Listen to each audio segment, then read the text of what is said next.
of the 7th chapter. We're at the end of the 7th chapter, and again on this chapter, it really describes the importance of mindfulness, even though mindfulness and awareness come in chapter 5. So mindfulness and awareness in chapter 4 and 5, it more talks about being careful not to create negative karma. And in this one, it kind of talks about the mindfulness to be joyful when you do something, to be sure that whatever you do that is virtue, then chapter 4-5, to avoid creating more causes for suffering, and chapter 7, the mindfulness of practicing virtue in a joyful way. So it kind of goes together.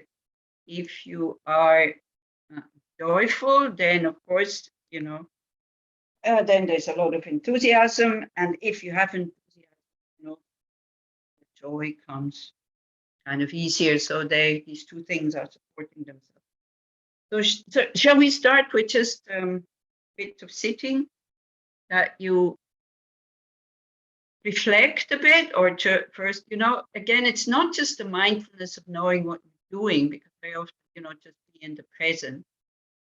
Yes, but it's also the mindfulness of, we come to these verses today, mindfulness being able to apply antidote when things go wrong. But then the big danger is always, like we hear the Dharma, and then we think we have to be good, we have to be able to do this immediately because we understand intellectually. Then we put ourselves under pressure.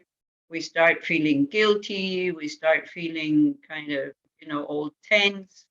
And this is why, as a kind of present at the end of the session today, I was looking through some YouTube things of His Holiness the Dalai Lama, so that you can see how relaxed he is most of the time. Yeah, so we take him as an example. If you want to learn joy, then you can just watch videos of him and Desmond Tutu. It's like really amazing how these realized beings are so relaxed, and then they're so easy to approach, and they're so easy to be with. And I've only been in the presence of the Dalai Lama, like personally, like really close, where he saw me, not only me seeing him. Very often kind of people ask me, do you know the Dalai Lama? I say, yeah, I know him, but I'm not so sure that he knows me. So it's like, but it's also okay. It doesn't really matter. But I've been in his presence, like in a private audience with some others twice. And he doesn't even have to do anything, it's just by his way of being, you just relax and you don't want to go away anymore. So that's what we want to, this kind of, and this kind of attitude. I know that the chapter is also called diligence, perseverance, but what is most important in this chapter really is joy. So we try to, in the mindfulness that we are in, the meditation that we're doing now, try to develop joy, try to feel, again, the mindfulness, when you just sit and watch your breath or whatever, then you look, how do I feel? Is that what joy is all about? Or is it more, how long it's going to be, how many more minutes? You have maybe a watch in front of you. When somebody is leading or guiding the meditation, you don't need a watch. What for? So just relax, and then every meditation has ended up till now. There was not one meditation that was eternal, and the time doesn't go faster when you look at the clock, although we think it. So just relax. I mean, we bring so much tension sometimes into the practice because we want to have, this is good. Netta is yawning. So actually yawning is a good sign that you are relaxed, tired, I guess, but that you are relaxed. I can see it in myself. You might have noticed it in the lunch practice for Geshe Punso. If I'm not leading it, I start yawning because I don't need to lead and I don't need to especially concentrate it. So I just enjoy and just totally relax. And then I start. So don't think it's always a bad sign when you yawn. It can be quite good. because it means that you are relaxed. Okay. So you try to sit relaxed, but with a straight back, like in a way that if somebody would see you, they would feel inspired, but not frightened, like if.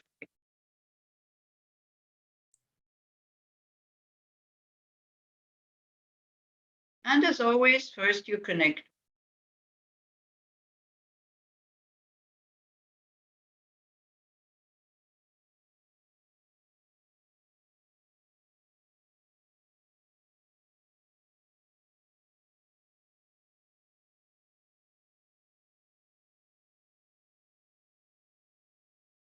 And already there, when we start connecting with the body, there can be a sense of being joyful,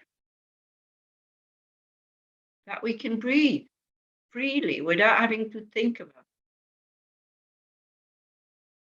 it. And now Corona is almost over, but we all remember these images of people intubated. We've also seen Geshe Pulsok being intubated after his operation. Just feel how the air is going in and out and follow it.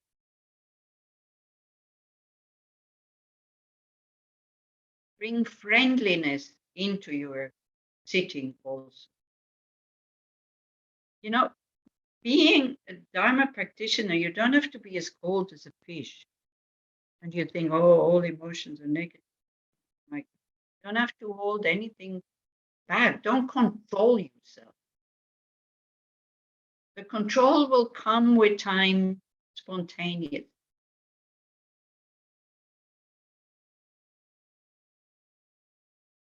When I say these things, like everything in the Dharma, is like it can also be the opposite.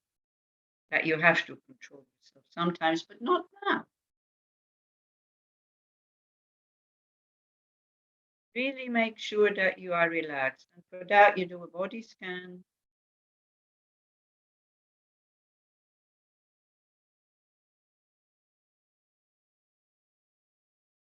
Start with your feet. Breathing in, you are aware of the sensation. By breathing out, you open up. Become more spacious.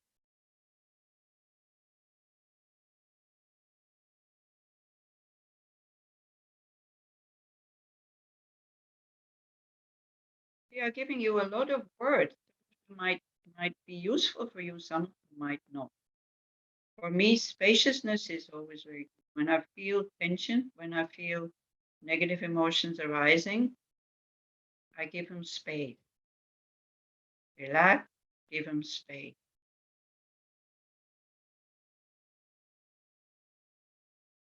Then if it's with another person, the next thought is, may I not harm you? Just that thought, may I not harm you, is loving kindness. So your mind relaxes automatically. If you're mindful that you are tense, that you're not natural, it's not. Open up, become spacious. Make your feet spacious. Open. No, maybe it helps. Otherwise, you just use something. Then you move up your leg, lower leg, knees, thighs. Same thing. As you breathe in, you're aware of the sensation. As you breathe out, open and spacious, down to the smallest.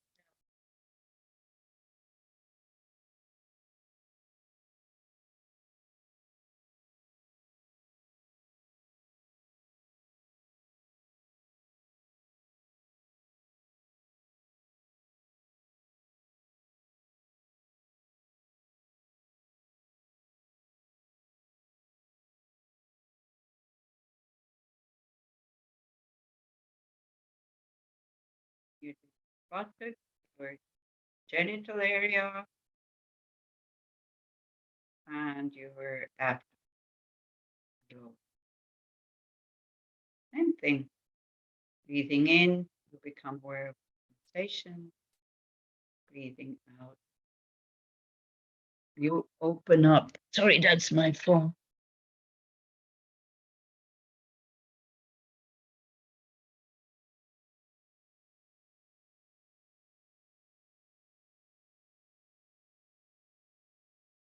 Then you open.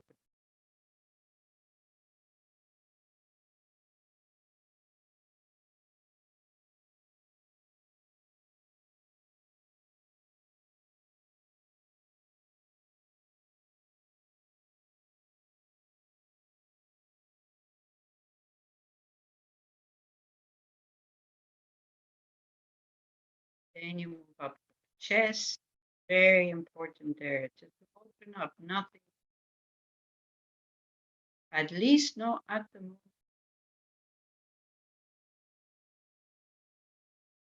Upper back.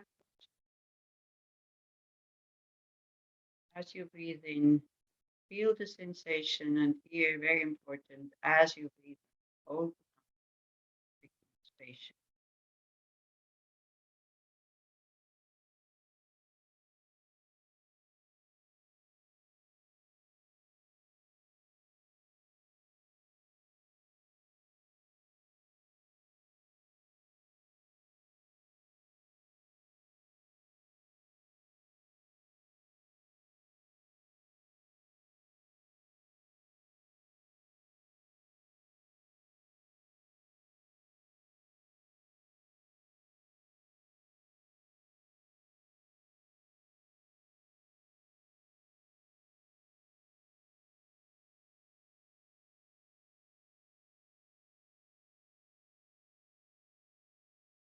Your shoulders, arms, and same thing.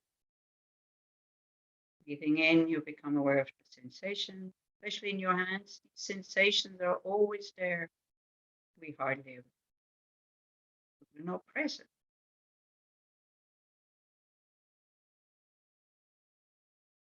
Out again, you give space.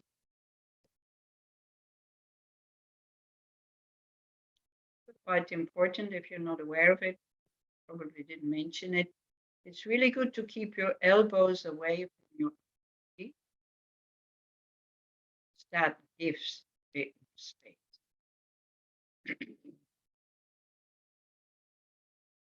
And it opens up chest.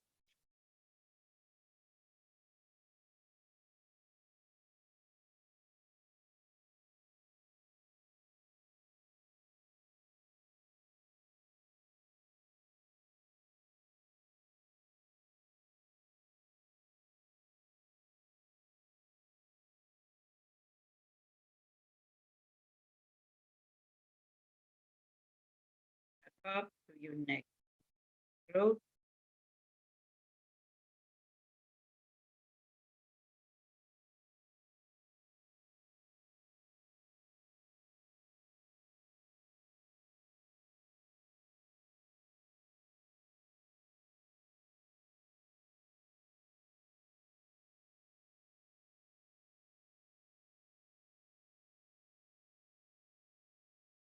Then your face. That one is very important because very often we hold small tensions that we don't even know.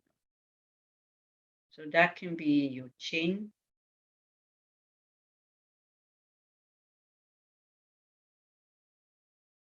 your mouth, nose,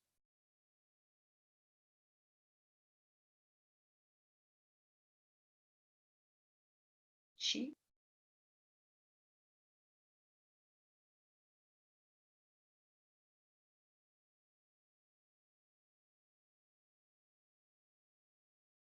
area around your eyes, and even behind your eyes. With your eyes open,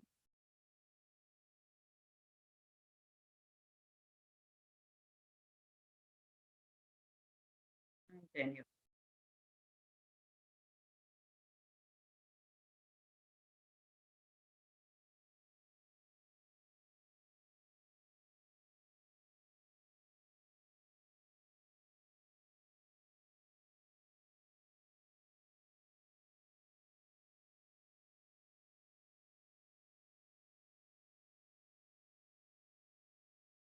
Then before you kind of move your awareness to your object of attention, right? The feeling of being settled or relaxed and awake. And in order to know how that sensation is or how that feeling is, you need to, imagine a situation when you feel like. I'll just give you an example. For me, it is when I go to the airport. I'm at the check-in. Suitcase is going on the scale. It's not more than 20 kilos. I see the suitcase disappearing. I get the boarding card, and then I have like 1 more hour. So I am awake, I am relaxed, and I have nothing to do. I'm awake and interested. This kind of feeling, having arrived, being awake but nothing to do.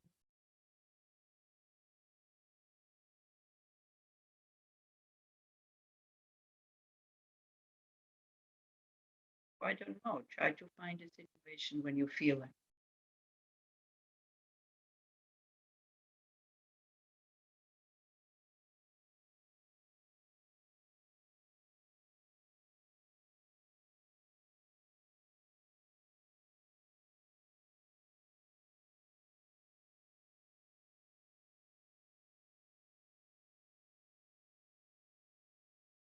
Then you do have to make some effort that by bringing the mind back when it kind of gets lost in thought.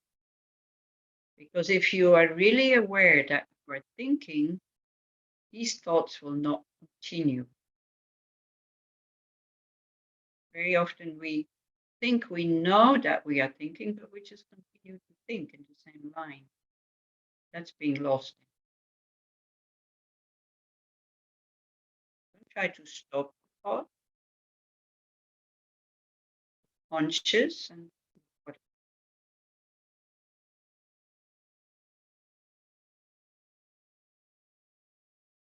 take off meditation. You can use your breath in and out, wherever you feel it the best. Take the image of that. And since you're all experienced anyway, I don't need to say all the things, just whatever you do habitually. As we all know, these kind of things one has to do again and again and again. I leave you 10 minutes in peace and quiet. That you yourself kind of develop that muscle of awareness, knowing that when you are not. Actually, just the knowing brings back the awareness.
Okay, so we're more than halfway in the meditation in these 10 minutes. So try to check.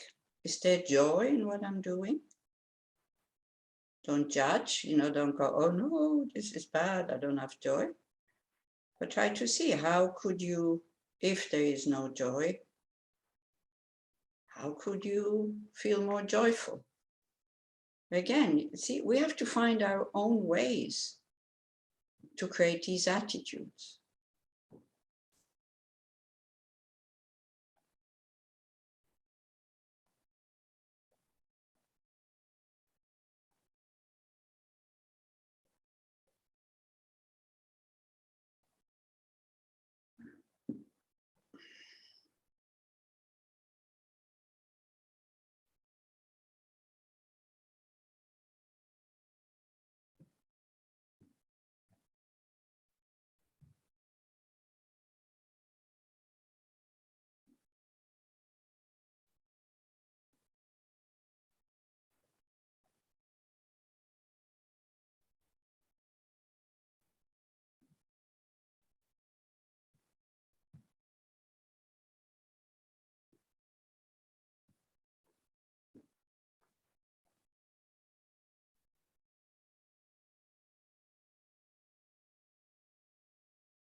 Okay.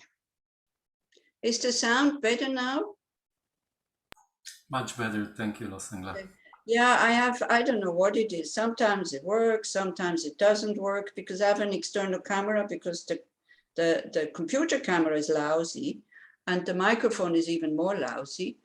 But this time it didn't recognize the external camera microphone. So then I had to unplug it and plug it back in. So anyway, thank you for letting me know.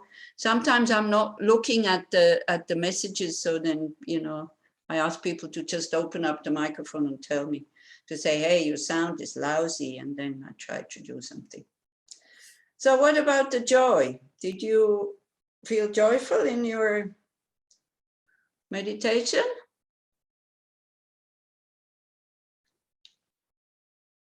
Oh, I see.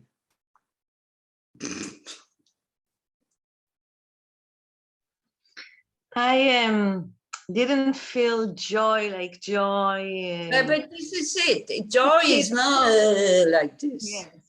Because I think this is why I thought we need to discuss this. What is joy? Yes. I felt a heaviness, and I felt happy that I can be with it.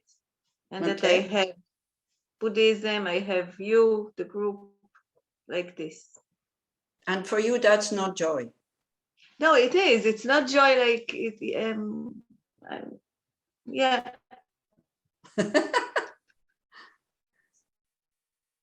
For me, that's good enough.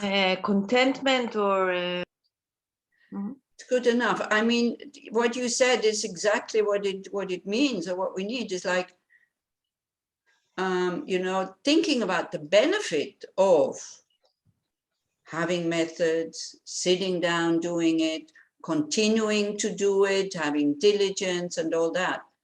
This will produce, how can it not produce joy? You know, the thinking about knowing about bodhicitta, even though we haven't developed it, but just knowing the possibility that we can develop that. The benefit of taking refuge, the benefit of anyway, what did somebody else come up with something? Maybe when you heard this, then there was a lot of joy. I felt, you know, Venerable Antonio, he has a very nice example. He says, in the meditation, you know, we are like fruit trees that are full of ripe fruits, like ooh, like this. And then when we hear this, you know, it is like woof, all the trees, all the heaviness falls off, and the branches come up again. Or he says also, in long meditation retreats, if you have, you know, you have hit parades of songs, that this sound is number one of the hit parade. So this is what we have to pay attention to, not to sit too long. Maybe in a retreat, it's something different if you are in a group retreat, but especially if you do individual retreat, not to sit too long that your mind kind of cannot wait for this sound to happen. It's good also if we are in a group that we expand the time a little bit, so that otherwise we kind of get stuck or we stagnate. But when you are alone, it's really important that you're not doing too much. Do you remember the last verse we did last week? Okay, I see. Yeah, it talks about rest, right? It talks about when I feel that my joy is gone, I need to rest. But it also says, but the things that I'm really good at, I let aside and I look for new challenges in the practice. So we're not getting too smug in what we can also do, already do very well, and that we continue with something maybe more difficult. That was the last verse. Yeah, you remember now? No, I was nodding. Yeah, okay.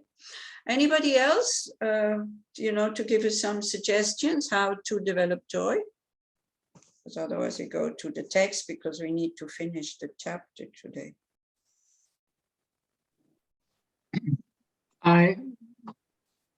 It's the evening, and usually meditation in the evening is quite tough for me. I'm too tired. Okay. And I was so part of the meditation, I was just trying to come back to being aware. And then you mentioned the joy again, and that was, sometimes it happens, and then that was like a switch, and then I was able to observe myself, and in the meditation, when I'm the observer, it brings a lot of joy. It brings some kind of, okay, that's that's a kind of very quiet and interesting place. And this brought about a few things that happened during the day that I identified as, good things with other people, kind of compassionate things, thoughts or little deeds. And that also brought some joy, some full fulfillment, kind of. Yeah, sometimes we just have to remember, I mean, you won't have, we all have to learn to do this by ourselves. We cannot just wait until somebody comes and says, hey, bring friendliness in your meditation before we bring it in. We cannot wait till we cannot just, only bring joy into the meditation and somebody says, hey, are you joyful? So this has to become a training that this is part of the awareness that we see we're not joyful, that it becomes heavy, and then we bring it in. by, as Netta, for example, was saying, bringing in, the benefits of the practice, for example. And as Edouard was saying, this is a very good observation, by the way. Whenever you don't feel, whenever you are lost in your heaviness, in your tiredness, in your anger, whatever, if you can go back to awareness and be with the awareness, you will discover that space in you, which is always the same. That one never changes. And this gives us a lot of security, but only if you're able to go back there again and again and again when things get tough, not when things go well, because when things go well, we don't see so much the difference. But when we start to get really tense, when the kleshas, the delusions are coming again, and you go in the awareness of seeing the delusion or the heaviness or whatever, or the wanting to be joyful, this is also just an attachment. And then all of a sudden, it gives us so much comfort and relief, actually, that this space is always there and it's always the same. And so, joy, as I said with Netta, it's kind of difficult because we think joy is like, woohoo, I'm meditating, but it's far too excited anyway. This also in daily life, please pay attention to moments of joy that are quiet, open, spacious, so that you get an experience. We see so many of these things we just have up in the head because we're not aware. It just passes by, and then these neurons don't wire together. So we have to try to be aware when there is joy, looking at the sunset, or sometimes I just know I go to walk through the streets and it can be noisy and cars and building and all this, but all of a sudden I have a few seconds of I'm so well. These moments, do you know them? The outside seems to be, because that's what I was thinking today when I was walking through Tel Aviv. I thought, how can you be so happy? This is terrible here. It stinks, it's building, it's chaos, it's traffic jam, it's people screaming at each other, but I was so happy. So these moments where there's no apparent outer condition for you to make you happy. Yeah, it doesn't need to be, it can be, doesn't need to be sunset, sunrise, nature, whatever. It can be in the middle of chaos, that you are totally aware of what is happening. Like a quick opening like this. So this is what I'm kind of talking about. Shall we? Ariella, can you give me the co-host, please, so that I can share the screen for the text? And if you want to add something or say something, just open up your microphone and do so, please. Our host for the evening is David. Okay, so I David, was blacked out, give me the co-host.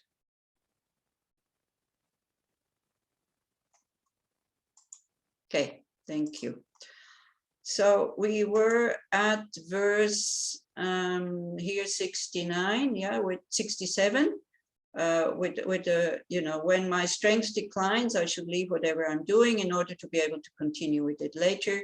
Having done something well, I shall put it aside with the wish to accomplish what will follow, to go to more kind of challenging things, not to just stay very comfortably.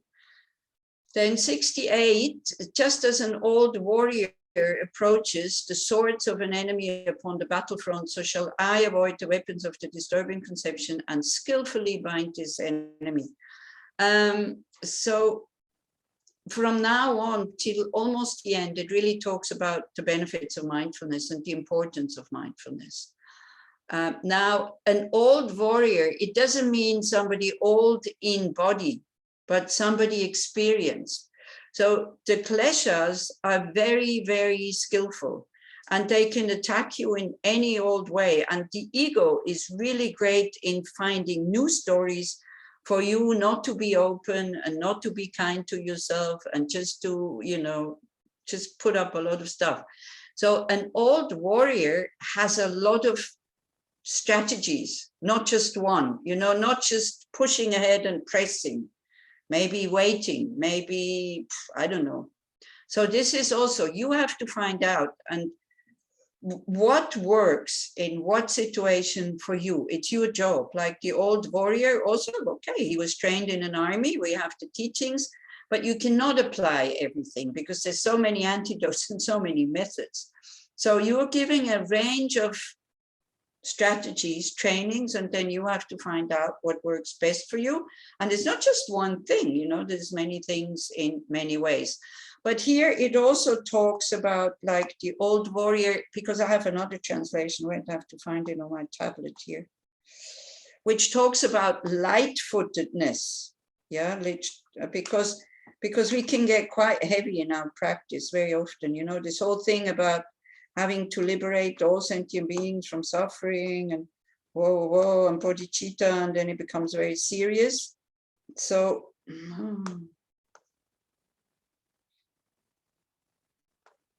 me and my devices, I tell you. Almost there. 64, 68, 68 here. So I read you the commentary by Pema Chodron. Maybe you have the book. So first, the quality of flexibility or light-footedness is introduced. So here in this translation, it says, as seasoned fighters face the swords of enemies upon the battle line, lightly dodge, like kind of, you know, being very flexible, lightly dodge the weapons of defilement and overcome the foe with nimble skill. So it's not about forcing, it's not about suppressing, it's about being very flexible and very light. So Pema Chodron says, it's very easy to get deadly serious about this kind of, then in brackets, liberation from suffering thing. People need help immediately and we need to get in shape fast. But in the so-called war against the kleshas, being dead serious is just another ego trip. It's not from me, it's Pema Chodron who says it, okay? So Shantideva advises us to bring in a certain lightness instead of fighting, like children playing, sweating elephants, bathing in the lake, like a lively horse or a refreshing breeze. They bring such enthusiasm to the task. So in the beginning, it seems impossible. It's the tried and tested fighters who can do it. But that's no reason to lose heart. You know, don't go kind of, oh, I can't do this. If you, every time you say, oh, it's so difficult, okay? Then you really make it difficult. Like you can say it's difficult and you can say, oh, it's so difficult. It's exactly the same words. It's totally different attitude. When you say, wow, this is difficult, it gives you the enthusiasm to continue because you know it's difficult and it won't work very quickly.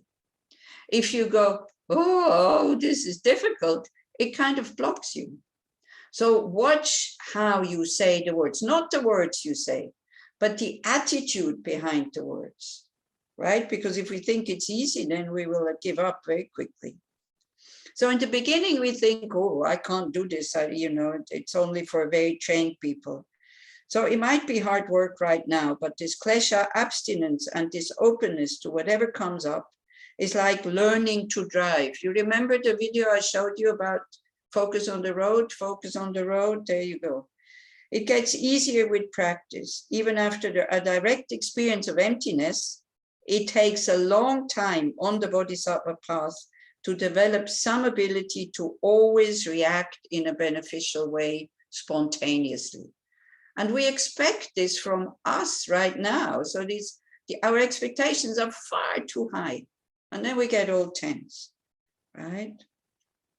Meanwhile, if we keep our sense of humor and play with it when we're irritated, ease and confidence are bound to grow. Just refuse to collaborate with the klesha.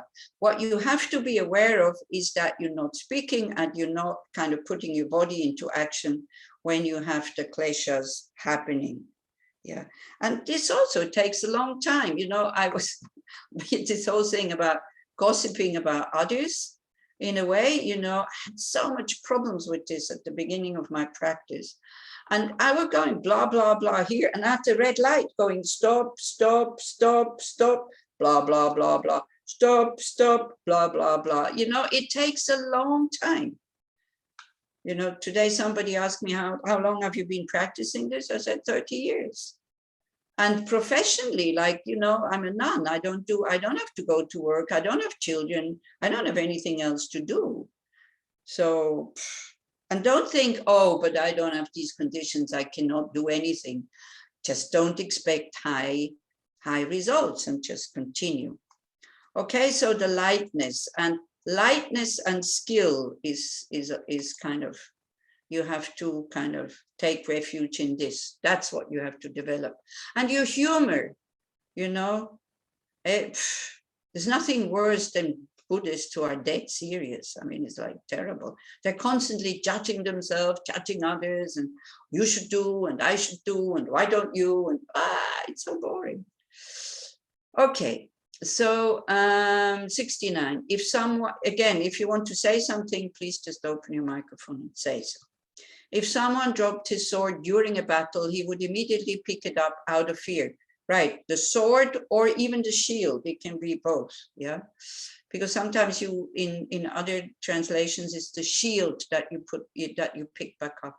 Likewise, if I lose the weapon of mindfulness, I should quickly retrieve it, being afraid of hell.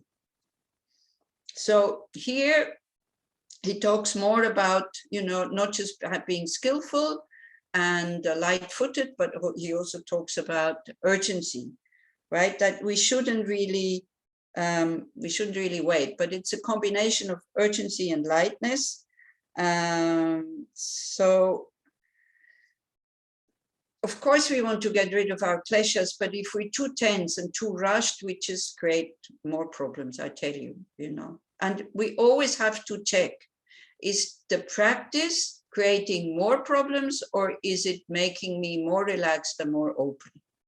Because if it's just creating more problems, then it's no point. I mean, that's not what it's there. So, but just as the, you know, we cannot say, okay, I drop my mindfulness and kleshas. Yeah, today, okay, I let them come as you know, as they want to come. This would be like it's like in a battle when the sword gets lost. You said, oh, you know, I'm not going to pick it up. Yeah.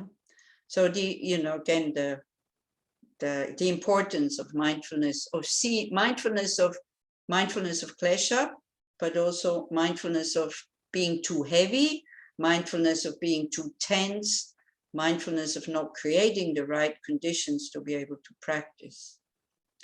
Then, just as a poison spreads throughout the body in dependence upon the circulation of blood, likewise, if a disturbing conception finds an opportunity, unwholesomeness will permeate my mind. So again, you know, he is working with fear. So how do you react to that? When we see, you know, sometimes our pleasures are called mental poisons, and it's if you can, and it's a very slow working poison that then will bring a result and, you know, kind of increase the tendency. The result doesn't come immediately. So do we see it like this? Again, is this kind of fear helpful for you, or is it not helpful? Like, for example, you know, you drink something, because the kleshas don't always feel unpleasant, by the way. Sometimes we quite like to be angry because, you know, makes us feel more important. We have more courage. We are somebody. We're not the friar. We kind of, we give back, whatever. Sometimes attachment can feel very, very, very pleasant.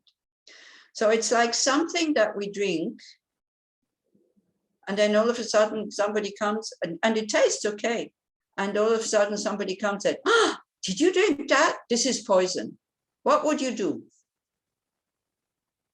That's what the Buddha is telling us. You know, we don't feel the results immediately, but the Buddha or Shantideva here is telling us your kleshas are like poison that kind of seep through your body, and all of a sudden your whole body will be contaminated and you will die, or you will kind of be reborn in a lower state.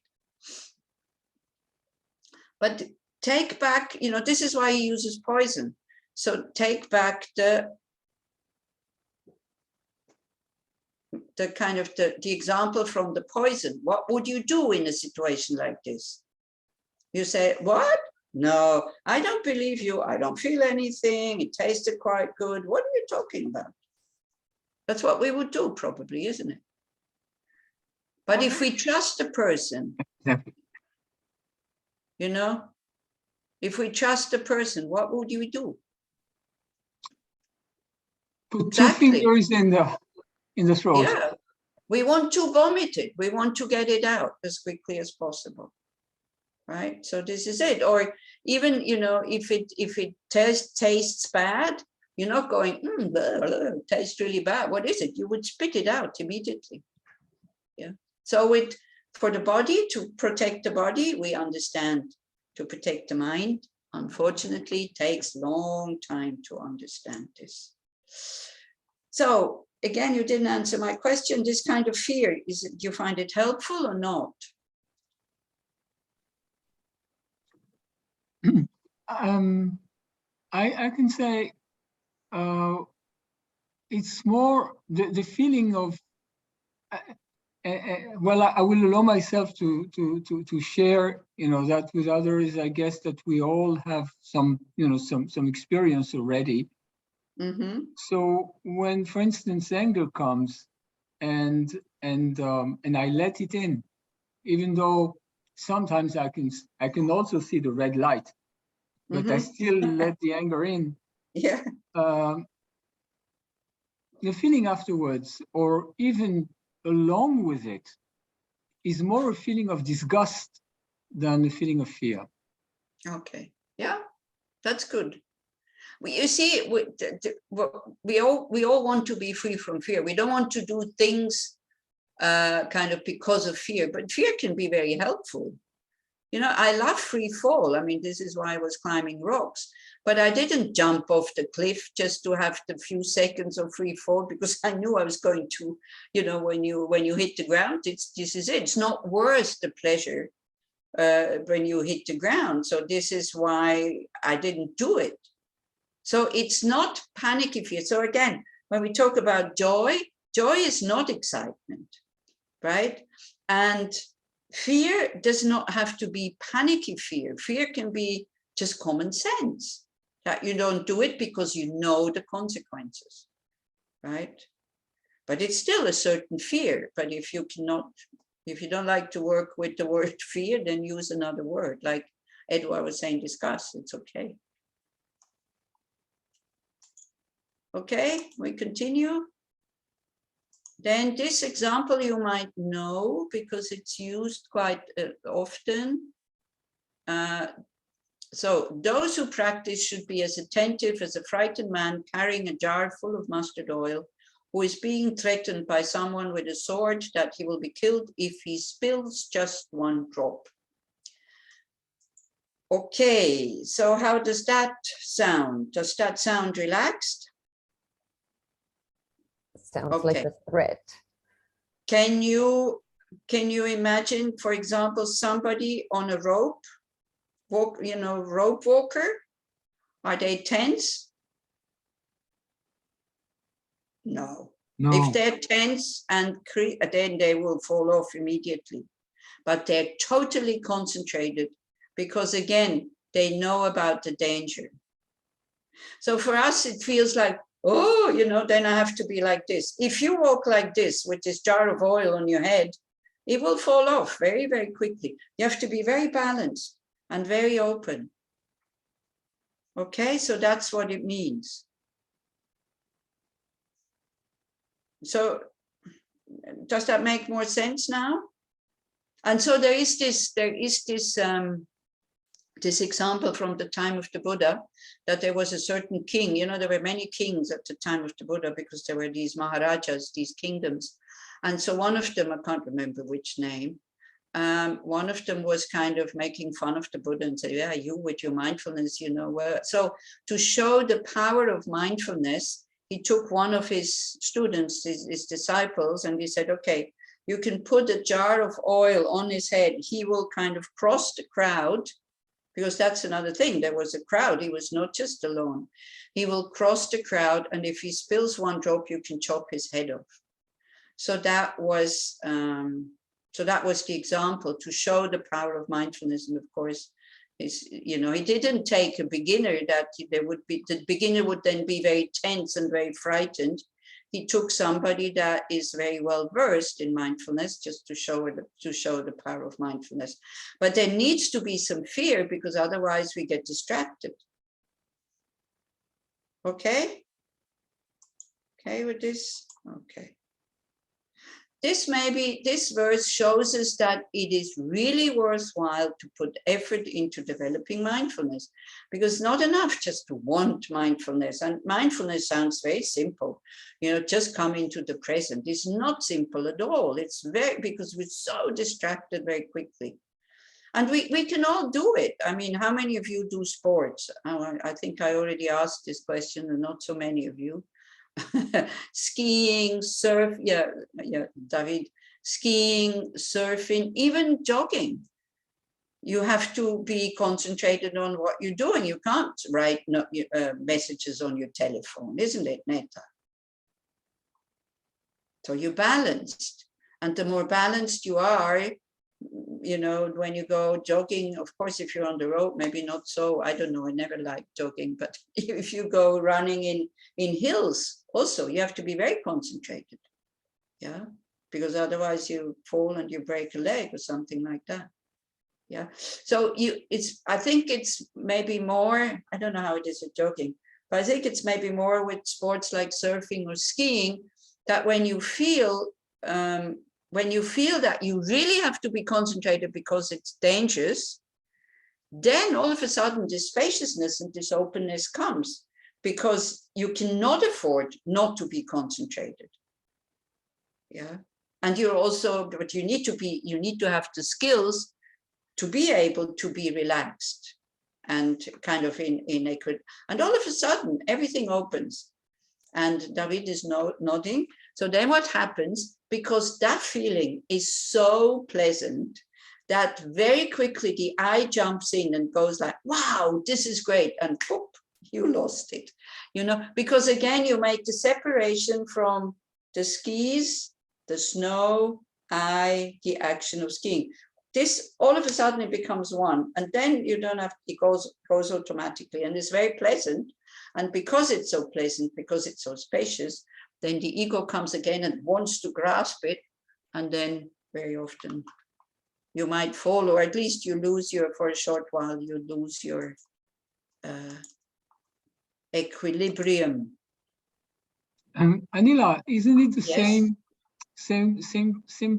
same type of awareness that one would find in someone performing something, or even giving a lecture? So one can be tense before that, and then when it starts, it all goes really.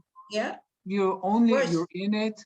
Or even you mentioned the oil, so that brought to my mind these competitions there are sometimes in Europe of waiters having like bottles and glasses full, and they kind of run without dropping a drop, without spilling a drop.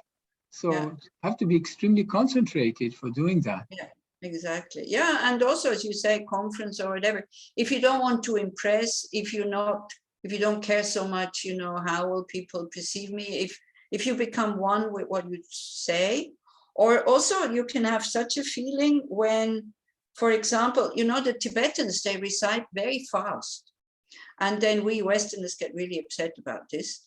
But they do this on purpose, because when you know what you're doing and you're not stumbling, for example, reciting the 21 taras, all of a sudden the words, your mind and everything just becomes one. And then it is as if your mind is kind of, or the words are kind of floating on your mind or something like, it's like swimming downstream. It comes effortless, but for that you need to know it. So like this. So that's one of the reasons why they recite so fast, because it kind of cleanses the internal channels, because the speech is like, we have a gross body and a subtle body. So with the gross body is the gross body, you know, what we have here. And then, so that's the meridians, the energy channels in the more subtle body. Inside the channels is the prana or chi or the lung, like the winds. And this has to do with the speech. So it's quite good. It's quite good to know why the Tibetans kind of recite so fast, not because they want to finish very quickly, but because it cleanses the winds in the channels, makes them flow freely. And that also, you know, when you do, for example, a 100,000 mantra like Bodhisattva retreat, then also you have moments like this when the mantra just kind of floats on the mind. So these are these moments that come when we are very concentrated. But in order to have the energy to develop that concentration, then we need something that gets us going with the development of it, with the training. Okay, here, this one is about laziness, you know, when we are too lazy and we don't want to get up in the morning or we don't want to practice. And so he says, just as I would swiftly stand up if a snake came into my lap, likewise, if any sleep or laziness occurs, I shall quickly turn my back. What about that one? What would you do? You know, you kind of go, oh no, I don't, you're in a country where there's snakes and you go like, oh no, I don't want to get up. And all of a sudden, poof, a snake falls on your bed. Would you still go, oh no, just one more minute? You know, it's about procrastinating our practice. So the snake, of course, is death. That, you know, we don't know when it occurs and all this. So I still remember, you know, I shouldn't laugh because it's not funny. I shouldn't make fun of these people, but you don't know who it was because many years ago, we were in Bodh in Root Institute, sitting in the garden in a discussion group, and we talked about, you know, the benefit of being afraid of not doing the right things before death. So one person got very upset and she said, I'm not afraid of death. What, you want to make me afraid? Blah, blah, blah. It's okay. Everybody dies. And then all of a sudden, out of a hole right next to her leg, a snake came out and, you know, went across her lap. Well, you should have seen her, how she jumped up. And then I said, so what's happening? What are you afraid of? This snake is not poisonous. You know, so you're telling me you're not afraid of death and you just see a snake and you jump up like this. So sometimes we have these ideas that we really think this is how we are because the situation is not there. So it can be, again, it can be helpful, it cannot be helpful. It just shows us in certain situations when we understand the danger, there is no wish for laziness. There is no excuse for why I can't do it. We just do it, right? So this is what Shantideva was trying to tell us. We can do it when we understand the urgency and when we understand the importance of it. Okay, each time something unwholesome occurs, I should criticize myself and then contemplate for a long time that I shall never let this happen again. Now, somebody who has low self-esteem, somebody who thinks that, you know, I never do anything proper in my life, for them, this verse is not to be practiced. Okay, we look at it again. Each time something unwholesome occurs, I should criticize myself and then contemplate for a long time that I shall never let this happen again. There is two ways that we can, you know, reprimand ourselves, criticize ourselves. There's a helpful way and there's a totally unhelpful way. And who knows whether it is helpful what you're doing or whether it is not helpful. Who can know? Ariela? If I feel more upset afterwards, it means it's not helpful. So what do you do then?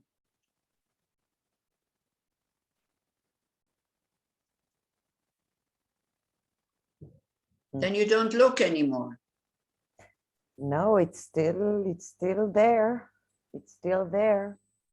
It's there, but it doesn't matter that it's there. It depends how you look at it. Can we look at it with the thought, wow, good thing that I see this? You see, we're shocked when we see how self-centered we are.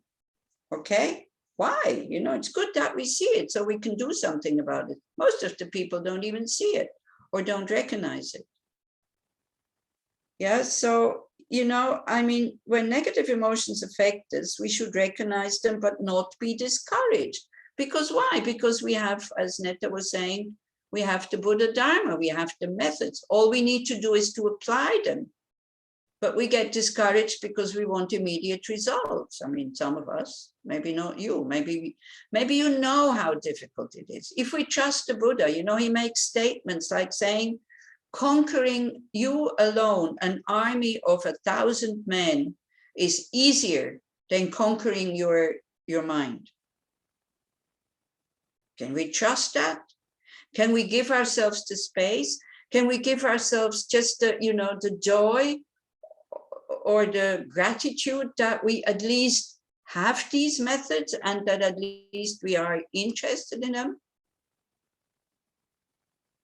Instead of always going down the same alley, I am bad, I cannot do this. Yeah, it's like, I don't know how many times I think I already explained in this 2.5 years, negative emotions we will have until we have realized emptiness directly.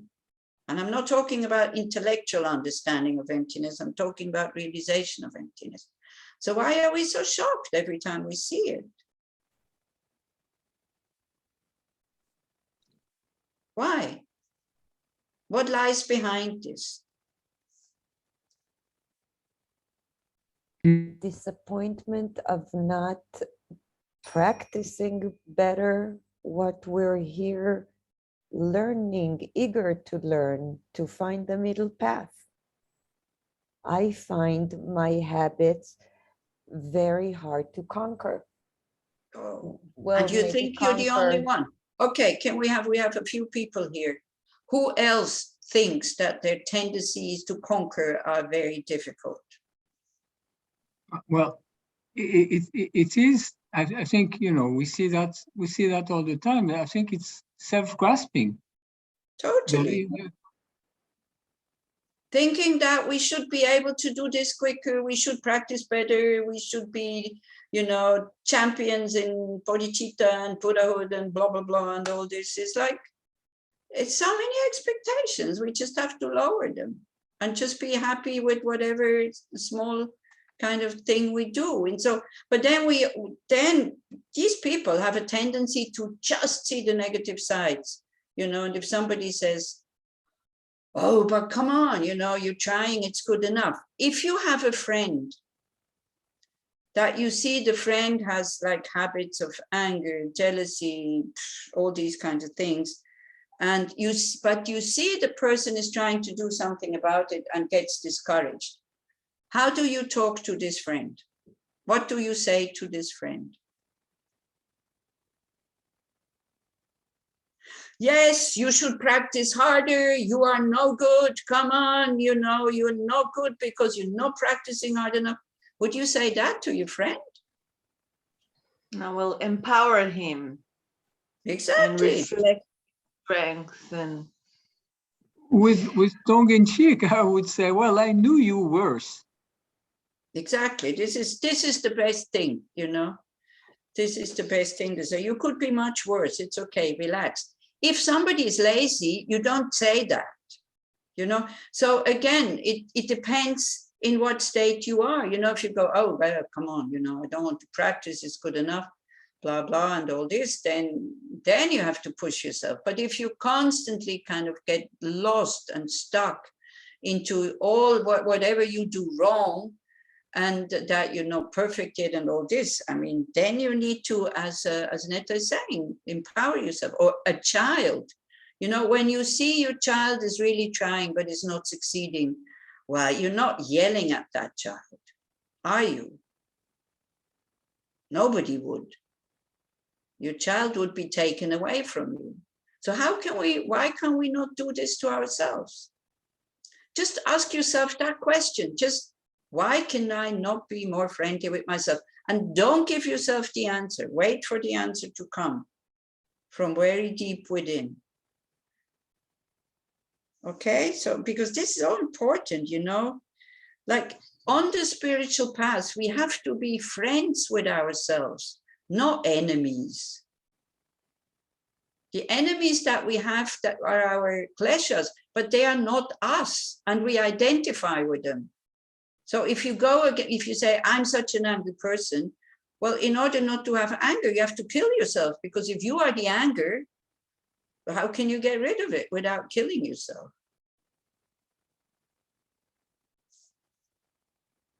But it is, as Edward was saying, and you see, we very often, this is exactly what it is. It's huge self-concern, huge ego, and it's really standing in the way, and it's putting up hindrances and obstacles and doesn't want to admit I'm a good person.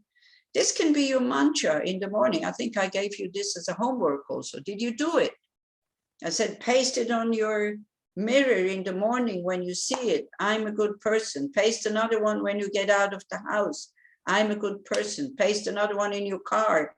I'm a good person. Paste another one on your computer where you work. I'm a good person, until you believe it. If you don't do it, these things don't work. But see, the ego feels very threatened by these things because it will disappear. And the ego it's like a naughty child. A naughty child wants attention, even if the attention is not joy and happiness, but is anger or frustration because it's so naughty. But he prefers that than no attention whatsoever. Anila. Yeah. I want to say that this text, I think it makes us practice flexibility. Mm-hmm. It's so, you know, you say he is in one moment only the pain that he gave to his mom when he was born, and other moment he gives such a soft attitude. Mm-hmm. And this is so paradoxical if you look at it from the outside, but it's the flexibility, maybe this middle way, because he says so many apparently contradictory things. So the attitude towards ourselves is really dependent, so dependent in that moment where we are, in that moment. Exactly, the same way that you do with your child. Sometimes you have to be very stern with your child, and sometimes you have to be very soft. So this is why, I mean, Shantideva is giving us kind of verses for each situation, when we are lazy and when we're arrogant, or when we are too proud or too self-confident, or when we have absolutely no self-confidence. So then it's up to us to find out. And this is what I was saying also more than one time. The problem is that sometimes we take just one verse and we forget what he said before, or we forget the previous chapters. If you look at the first chapter, is the benefits of bodhicitta. Do you know that first chapter? Do you read it from time to time? Then the second chapter is he kind of with confession, purification, making offerings, taking refuge, taking the vows. Then, you know, chapter 3, when he takes the vows, is about kind of middle way, or whatever you want to call it, making the ground even, making the field even to sow the seeds of bodhicitta in it, because there's so many stones in our field. So confession is really needed. Purification for opponent powers, recognizing that we kind of have kleshas, we do negative things without judging ourselves, taking refuge, generating bodhicitta, doing an action, and then making the strong determination not to repeat the action. Many of us Westerners, we don't put enough energy into purifying. We just think, I see it as negative, that's good enough. I feel guilty, that's good enough. It's not good enough. The same way as karma is created by 4 factors, it can be also then destroyed or eliminated by the mind with 4 factors. And this is why next time I come to Israel, we will do a 1 week at least Bodhisattva retreat, 4 sessions a day. And already that, people say, what? The same thing 4 times a day. Normally you do 100,000, that lasts 3 months. And this is just so that the ground is a little bit even so that transformation can happen. If you just throw out the seeds of the teachings into a field that is very dry and full of stones, and you hope for a good crop, well, you can hope and wish, nothing will happen. You see, when you go and see a lama, people sometimes say, I need a teacher. Okay. Then you go and see a Tibetan teacher. He sees you. First thing that he says, go and purify. Then you say, what? What do you have to do? Oh, 100,000 prostrations, 100,000 Bodhisattva, 100,000 refuge, 100,000, what is it called? Guru Yoga. And then you go like, oh, how long does that take? He says 3 years. Oh, well, I don't have that amount of time. Okay, we don't have to do a 3-year retreat, but we have to put attention on purification. And also, you don't have to do a retreat. You just have to learn how to do it, apply these 4 factors, and then do it on your own in the evening or whenever you feel. You see, whenever you feel, okay, I goofed up again. The regret without judging yourself. When you feel judging yourself, just let go. There's no point. So then there's the regret, doing something about it, taking refuge, bodhicitta. I go for refuge, Buddha, Dharma, Sangha, until I'm enlightened in order to practice generosity and so forth. May I attain Buddhahood in order to benefit all sentient beings. We all know the aspects of refuge, trust in the Buddha Dharma and the wish to get out of samsara. Yeah. So taking refuge, generating bodhicitta, then doing an action. So of course, Westerners, they say, I don't want to recite mantras, this is not helpful. Okay, then do something else, with the wish to purify that action. I don't know, volunteer in the Dharma Friends or something like that.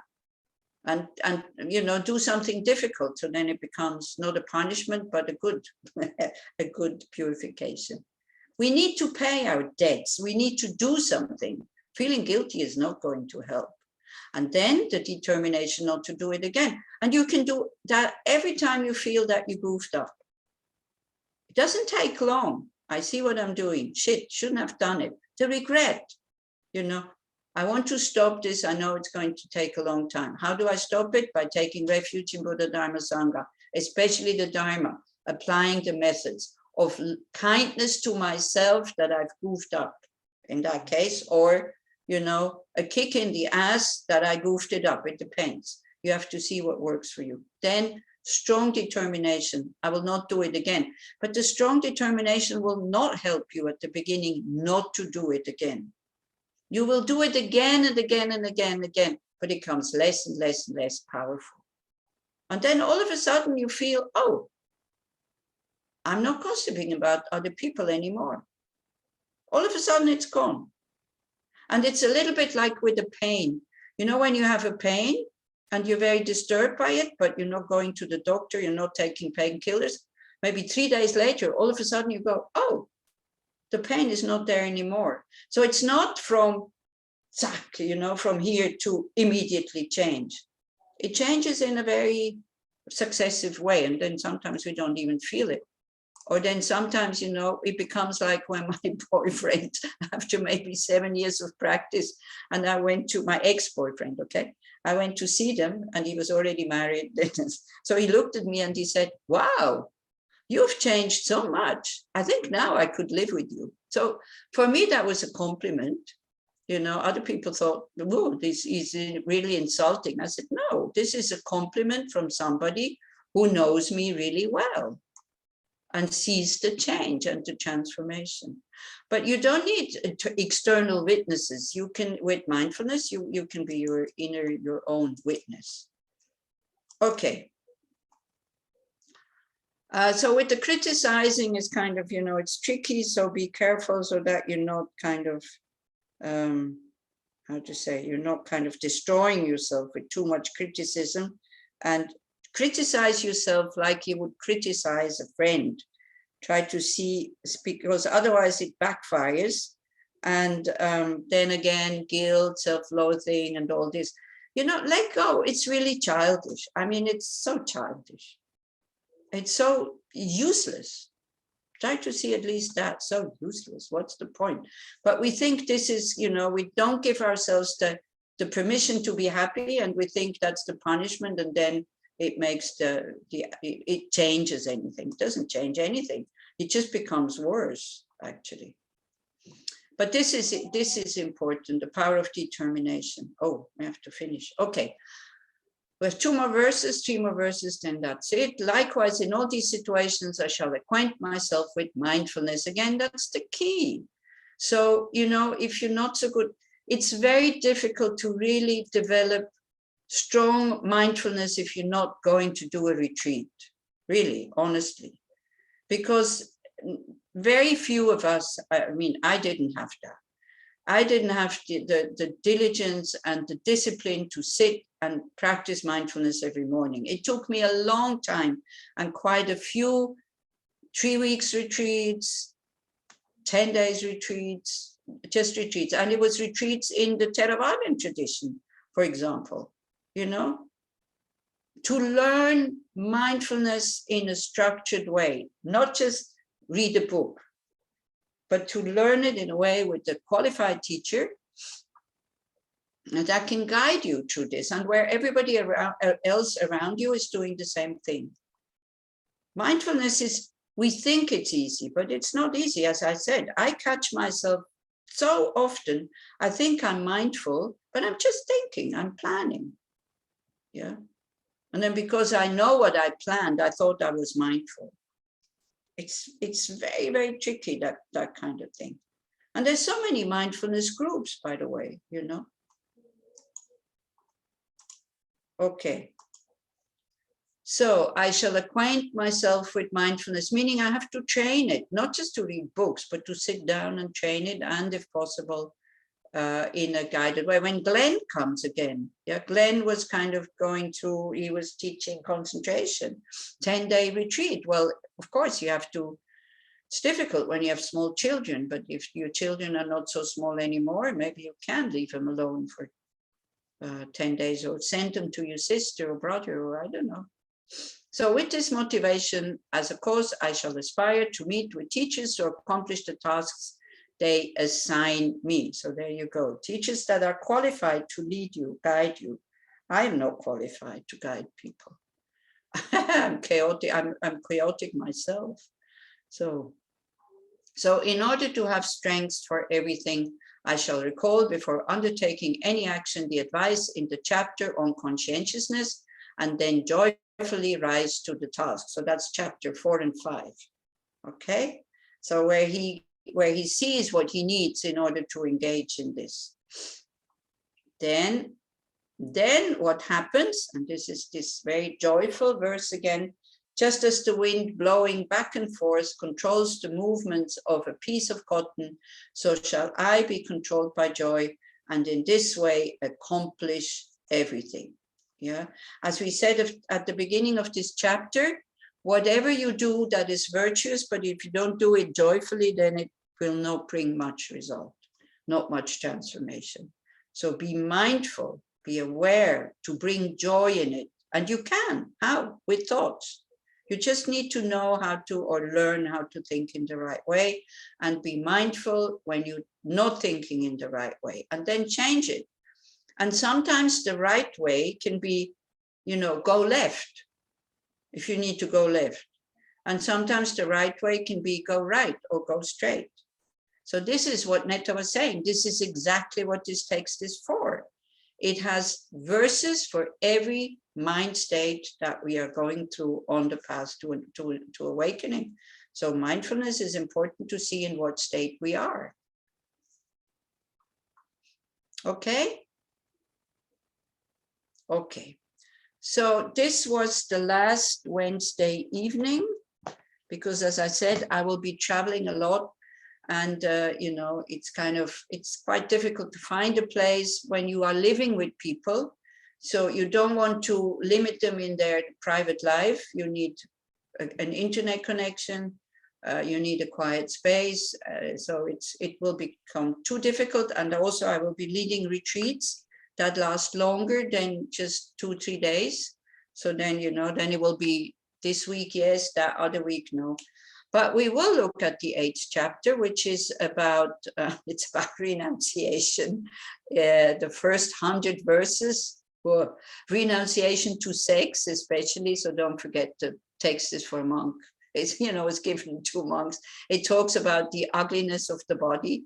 So if you are very fascinated by your body, this chapter is very good for you, where it says your body is just a bag with 7 holes filled with excrement, pee-pee, and blah, blah, blah. If you hate your body, then please, again, don't even look at these verses.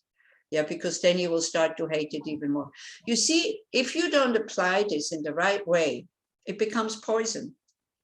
This whole thing about bodhicitta can totally increase your neuroses about I'm no good, you know, I'm always making the same mistakes, I'm not transforming, blah, blah, blah, you know, and then what's the point?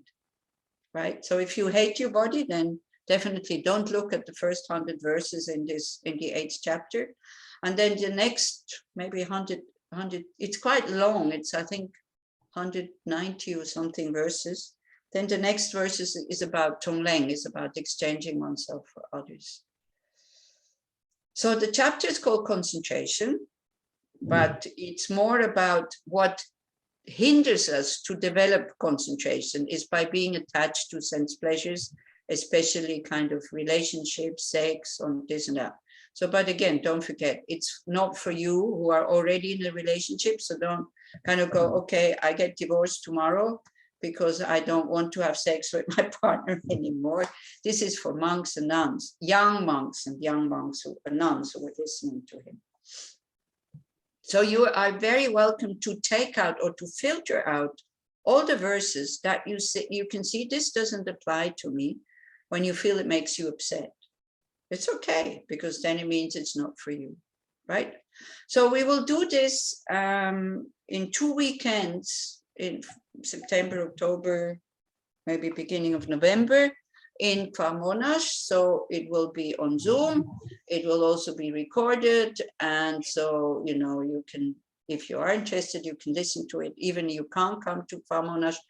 Monash, in my eyes, this is for people who are not so dead serious, who don't want to be in silence, who want to connect with each other, who want also to have some joy and good time while meeting Dharma friends, because it's very important to really connect also and to become friends, to become Dharma friends, you know, like Ananda was asking the Buddha, the Kalyana Mitra, the spiritual friend. So Ananda was saying, hey, you Buddha, well, he didn't talk like this, but anyway, he said, isn't it that the Kalyana Mitra, the spiritual friend, is half of the path? And the Buddha said, no, no, no, Ananda, the Kalyana Mitra is the whole path. Friends that you trust, friends that you can share with what's going on, you know, you can open up. So it's very important. And we can see it in the practices for Geshe Phuntsok, you know, how people every day, whenever they can, they come and do these practices for more than 2 months now. It's so beautiful. Yeah, like also in Bern, you know, they just had to move the center and they were thinking, oh, because not so many people come at the moment. So they were thinking, oh, it will be difficult. So many people came. Yeah, bye, Varda. So many people came, you know, they were so surprised that, wow, it was so joyful. it was so joyful to, you know, these heavy statues and boxes and books and all this. Usually moving is not such a joyful event, but I got emails today actually saying, oh, I'm so glad I went to help. So this will be in Monash, where people can, you know, you're not limited to come at the right time or not be able to go before it's finished. It's open. You can come and go as you want. And then what we also do, Yom Kippur, of course, we do forgiving. And then we continue on the same weekend. I mean, that's the plan. So kind of, I have forgiven, now what? So we will look at the 4 immeasurables, which is so beautiful, but it's difficult to develop them also. How to develop love, compassion, joy, and equanimity, and you know, what is going against it. What else do we do? So we do 1 week Bodhisattva retreat. I will go to smaller meditation groups that meet regularly. You know, people who trust each other, small sanghas who are here and there, scattered in Israel everywhere from the Dharma Friends. There's one in Rehovot, there's one in Nes Ziona, Alon's group, there's one in Yodfat, Yael has one in the north. Chaya was saying she used to have a group in Tel Aviv, so she said, oh, maybe, you know, we can do something with them. So like that. And also, if you think, oh, you know, I don't have a group, well, you can form one, you can create one. You can say, I'm living here. Who wants to come to my house to meditate? But you have to make the commitment to be there every week, if you can. Not, you know, this is very difficult when people just go whenever they feel like it. Yeah. So the groups who have people like this, sometimes it's only 2 or 3, but they kind of continue like this. So it's very valuable. Yeah. So like this, so I do this, and then I don't know what else we will do. We will see. So, okay, more or less. Okay, thank you very much. So if you want to see me, you can still see me sometimes for Geshe Punzok every day. Now also I go back to Switzerland, definitely not every day, because I travel, I have to meet people, or I'm meeting people. I don't have to, but I'm meeting people, and 12:30 is not such a great time. It's a great time to meet when they work, but it's not a great time to do things. But I come whenever I can to that practice. You want to do Nunes, that will be over Easter. If you are interested, I will give the link to Irit, and if she wants to put it on the, if you want to put it on the website, she can. I don't know. So everybody is welcome to join. Losan, can you stay for a short question after the meeting? Yes. Okay. Okay. So then if that's it, anyway, we will see it on the website, what is happening. And I wish you all the best. I come back in September, it's very short, you know, short time. If the country is open, we'll see. And now we dedicate, very important also, reaffirming to ourselves, why are we going to this trouble? We have, you know, don't think Dharma practice is easy. If you have that view, you will not transform. It's a struggle. It's difficult, but it's worthwhile. And it's, as Shantideva also says, in this chapter, in chapter 7, he says, you know, we undergo so much struggle for things that will end. Like we have to die and leave everything behind. Yeah. So why can't we kind of bear the hardships of the struggle of wanting to attain liberation and full enlightenment? We can bear difficulties. So why not, you know, we have to transform and see, wow, this is really worthwhile without pushing. So we dedicate all the positive energy that we have generated, that the supreme jewel, bodhicitta, the attitude of non-violence and being of benefit to others that has not arisen, may it arise as quickly as possible. That which has arisen may it never decline, but increase forevermore until everybody has attained full awakening. May our teachers have long, stable, healthy lives. May we in all our lifetimes always be interested in the Dharma. May we be May we allow these teachers to guide us. And may we always have interest in the practice and joy. Thank you very much. Thank you. And do take care. Thank you, Good Anila. wishes. Okay, Thank bye. you. Thank you very much. Thank you very much. Anila. Thank you. Bye. Bye. להתראות כולם, תודה. ערב טוב. להתראות.